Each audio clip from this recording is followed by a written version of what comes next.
दोस्तों कहते हैं आपके घर पर अगर आपका दुश्मन भी आ जाए तो उसका स्वागत भी आपको मुस्कुराकर करना चाहिए। हमने ये बात अपने माँ-बाप से सुनी, हमारे माँ-बाप ने अपने बड़ों से सुनी और उन्होंने अपने बड़ों से मतलब पीढ़ियों से चली आ रही ये बात, इसमें कोई ना कोई सच्चाई तो ज़रूर ही होगी। कई बार कोई इंसान आपके घर में आता है और आने के बाद वो दुखी मन, उदास मन या रोते हुए जाता है, तो वो अपने पीछे नकारात्मकता, कड़वाहट और टूटे हुए रिश्तों की छाप छोड़ जाता है। इसलिए दोस्तों अगर आपके घर में कोई आए तो उसका स्वागत बहुत खुशी से, उसका वेलकम बहुत प्यारे तरीके से कीजिए कि वो खुश होकर जाए, आपको ढेरों दुआएँ देके जाए, आपके घर से खूब खुशियाँ लेकर जाए और वहाँ पर खुशियाँ छोड़ कर जाए। आपके घर में कोई आए तो उसका स्वागत खूब खुशी से कीजिए, उसकी खातिरदारी में कोई कमी मत छोड़िए, उस इंसान को यह एहसास कराइए कि वो आपके लिए कितना स्पेशल है। क्योंकि दोस्तों जब आपके घर पर आकर कोई दुखी मन से रोते हुए, उदास होकर जाता है तो वो खुद तो चला जाता है लेकिन अपने पीछे बहुत सारी कड़वाहट, नकारात्मकता छोड़ जाता है।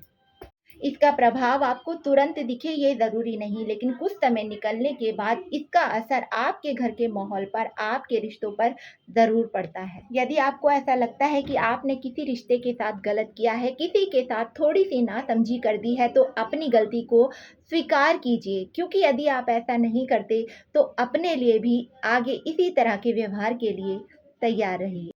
इसलिए आपके घर में कोई आए तो उसका सम्मान कीजिए, उसे पानी पिलाइए, चाय पूछिए, उसके साथ बैठकर 2 बातें कीजिए, केवल फ़ोन में मत खोए रहिए। क्योंकि कोई भी इंसान आपके घर की सजावट या साज-सज्जा देखने नहीं आता, वो केवल आपके मान-सम्मान को ऑब्ज़र्व करने के लिए आता है। दोस्तों रिश्तों की खूबसूरती केवल एक-दूसरे के साथ रहने में नहीं होती, बल्कि एक-दूसरे की भावनाओं का सम्मान करने में होती है। याद रखिए दोस्तों कि हक जताने का अधिकार केवल उन्हीं रिश्तों को होता है, जहाँ पर सम्मान, अपनापन और समझ मौजूद होती है। जिन रिश्तों में आपकी भावनाओं और आपकी मौजूदगी की कोई कीमत ना हो, उन रिश्तों में बार-बार हक जताने से केवल दिल दुखता है।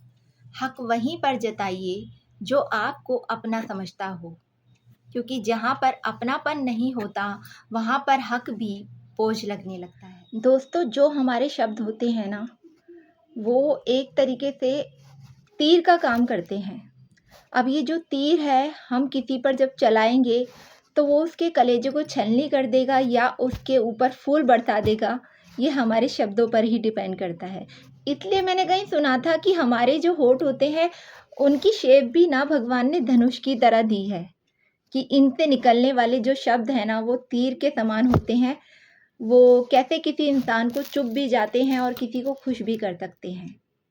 तो वैसे तो हमें हमेशा अच्छा ही बोलना चाहिए ताकि हम किसी का भी कलेजा छलनी ना करें।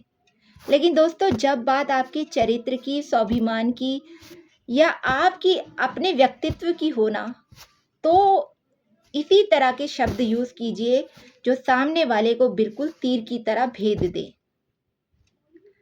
सही कहा ना? कमेंट करके बताइएगा।